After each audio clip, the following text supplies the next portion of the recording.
Hello दोस्तों, कहानियों का दौर चैनल में आपका स्वागत है। आज की कहानी है सुखी परिवार और माँ। तो चलिए कहानी शुरू करते हैं। एक गांव में एक सुखी परिवार रहता था। उस परिवार में 3 भाई और एक बहन थी। उनके माँ बाप उन चारों से बहुत प्यार करते थे, मगर बीच वाले बेटे से थोड़ा परेशान थे। बड़ा बेटा पढ़ लिखकर डॉक्टर बन गया था और छोटा बेटा भी पढ़ लिखकर इंजीनियर बन गया था, मगर बीच वाला बेटा बिल्कुल गंवार और आवारा किस्म का था। कुछ समय बाद उनके दोनों बेटे डॉक्टर और इंजीनियर ने शादी कर ली और महीनों के बाद ही उनकी बेटी का भी एक अच्छे घराने में विवाह हो गया। मगर बीच वाला बेटा अभी भी कुंवारा था। वह अनपढ़ था और कहीं पर मजदूरी का छोटा सा काम करता था। उसको शादी के लिए कोई भी लड़की नहीं मिल रही थी। उसके माँ बाप उससे बहुत परेशान हो चुके थे। अब जब भी उसकी बहन अपने क्योंकि वह उसे ज़्यादा पैसे नहीं दे पाता था, लेकिन फिर भी वह अपनी बहन से बहुत अधिक प्यार करता था। कुछ समय बाद उनके पिताजी की बीच वाले बेटे के बिना शादी किए बिना ही मृत्यु हो गई। उनकी माँ ने सोचा कहीं अब किसी के मुंह से बंटवारे की बात निकले, इसलिए अपने ही गांव में एक सीधी सादी लड़की से मंझले बेटे की शादी करवा दी। शादी होते ही न जाने क्या हुआ, अनपढ़ बेटा मन लगाकर काम करने लगा और पहले से कहीं ज़्यादा मेहनत भी करने लगा। अब कोई भी पुराना दोस्त उसको मटर गश्ती के लिए बुलाने आता तो वह मना कर देता।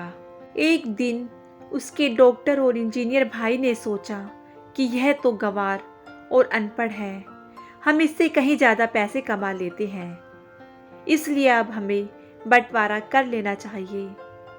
माँ के लाख मना करने के बाद भी दोनों बेटों ने बंटवारे की तारीख तय कर दी और उन्होंने अपनी बहन को भी बुला लिया।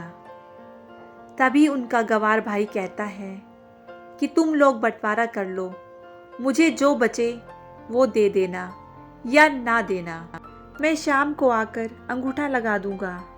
तभी उसकी बहन कहती है, अरे बेवकूफ़, तू हमेशा बेवकूफ़ ही रहेगा।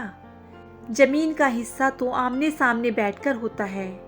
और उसकी माँ भी उसे काम पर जाने से रोकती है।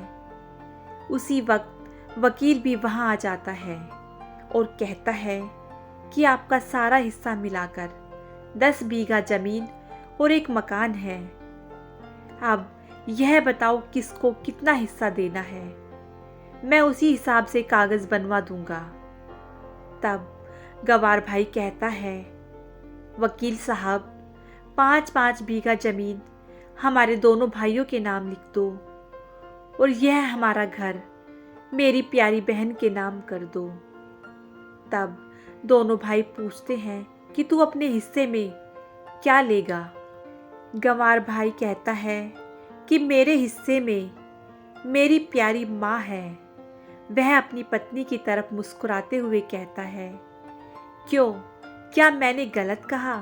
उस गंवार और अनपढ़ की पत्नी अपनी सास से लिपटकर कहती है, माँ से बड़ी वसीयत क्या होगी मेरे लिए। उसी वक्त उसका गंवार पति भी अपनी माँ से लिपट जाता है। गंवार बेटे और बहू के प्यार ने जमीन जायदाद के बंटवारे को एक सन्नाटे में बदल दिया। तभी बहन अपने गंवार भाई के गले लगकर लिपटकर रोते हुए कहती है कि माफ़ कर दो भैया, मैं आपको सम्मान नहीं दे सकी। तभी उसका भाई कहता है, मेरी प्यारी बहन, इस घर में जितना अधिकार हमारा है उतना ही तुम्हारा भी है। और रही बात बंटवारे की, तो बंटवारा नहीं करने से जीवन खत्म तो नहीं हो जाएगा। क्यों करते हैं हम बंटवारा? क्या हम एक साथ मिलकर नहीं रह सकते, जैसे हम बचपन में मिलकर खेलते रहते थे? एक साथ मिलकर रहने को ही तो कहते हैं एक अच्छा परिवार। और उसके परिवार को संभालती है एक माँ। तभी उसके दोनों भाई भी बहुत शर्मिंदा होते हैं और वह बंटवारे के सभी कागज़ फाड़कर फेंक देते हैं और उस दिन के बाद से उनका पूरा परिवार खुशी खुशी एक साथ रहने लगा। दोस्तों, यह कहानी हमें सिखाती है कि हमें किसी का भी सम्मान या अपमान पैसे की वजह से नहीं करना चाहिए। हाँ, पैसा ज़रूरी होता है, लेकिन इंसान से ज़्यादा नहीं। दोस्तों, कैसी लगी आपको ये कहानी? मुझे कमेंट करके ज़रूर बताइएगा। यदि कहानी अच्छी लगी हो तो कहानी को लाइक कीजिएगा, शेयर कीजिएगा और मेरे चैनल को सब्सक्राइब करना बिल्कुल ना भूलिएगा। कहानी सुनने के लिए बहुत बहुत धन्यवाद।